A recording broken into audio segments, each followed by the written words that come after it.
Olá, hoje vamos falar sobre a matemática financeira. Vamos dar uma breve introdução à matemática financeira, falando sobre moeda e chegando até alguns pontos onde nós vamos estar tratando sobre juros e mais alguma terminologia da matemática financeira. Moeda.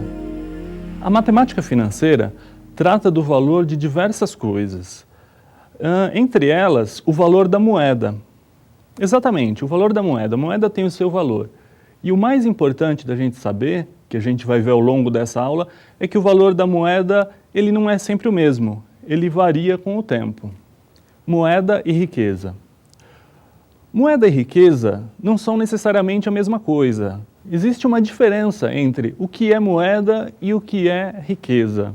A princípio a gente pode pensar que os dois são muito similares, mas na verdade existem as suas diferenças. Na verdade, a riqueza de qualquer pessoa ou de uma empresa se compõe em algo muito mais do que moeda.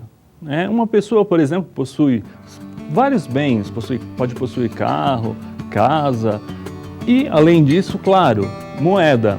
Então, vemos que a riqueza está bastante além da moeda. Mas ainda assim, vamos tentar entender um pouquinho mais a moeda. Uma coisa interessante sobre moeda é que se uma pessoa tentar converter toda a sua riqueza em moeda, isso é possível.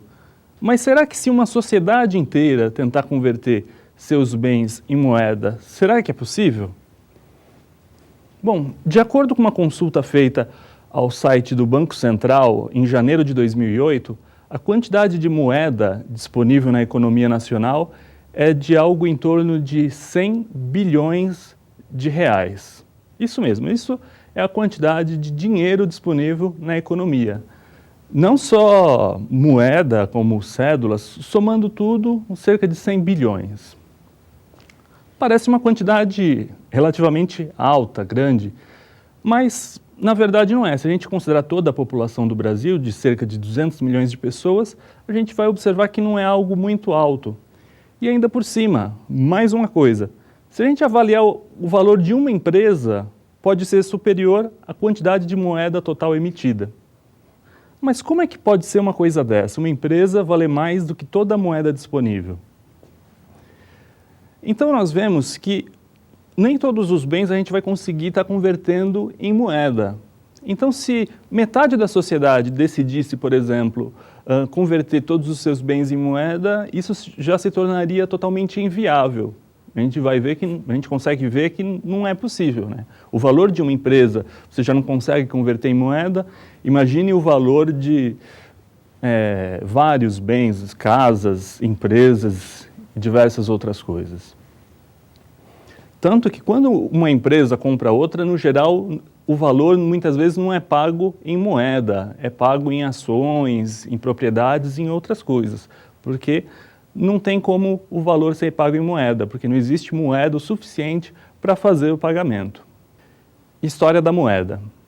A moeda é muito antiga, ela já existe há milhares de anos antes de Cristo, mas ela foi passando por várias transformações. A princípio, a moeda, na verdade, eram bens de consumo, isso que na verdade compunha uma moeda.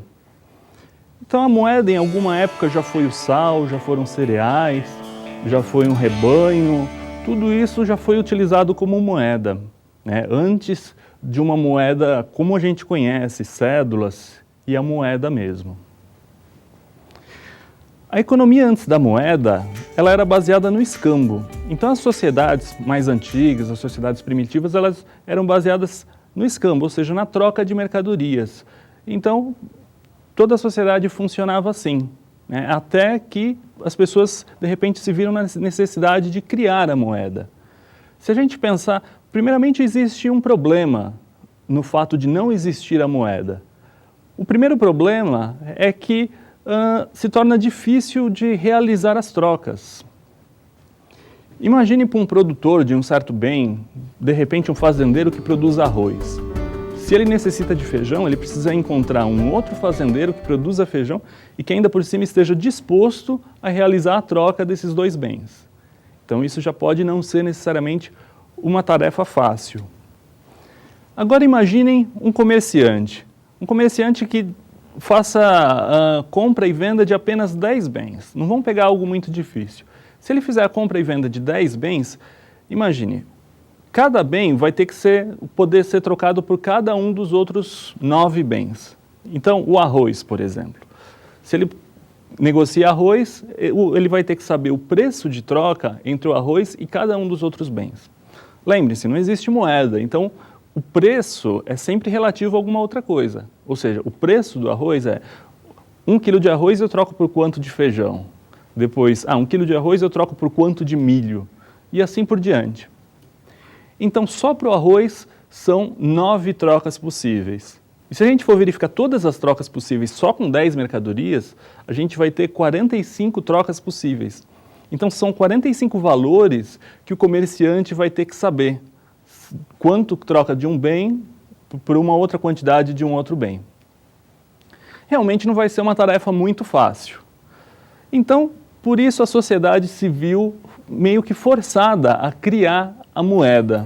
Então, em todas as sociedades, a moeda foi criada de forma muitas vezes independente. As pessoas viram a necessidade da criação da moeda. E a moeda passou a trazer muitas facilitações, né? A primeira delas é no caso dos dois fazendeiros. Se tem um fazendeiro que produz arroz, ele quer feijão, tudo bem, ele vende o arroz dele para quem quiser comprar por moeda. E depois disso, com aquela moeda, ele compra o bem que ele precisa. E para o comerciante, como é que fica? Muito mais fácil, porque ele só precisa saber a troca de cada um dos bens por moeda. Então, quando ele for considerar o valor do arroz, ele não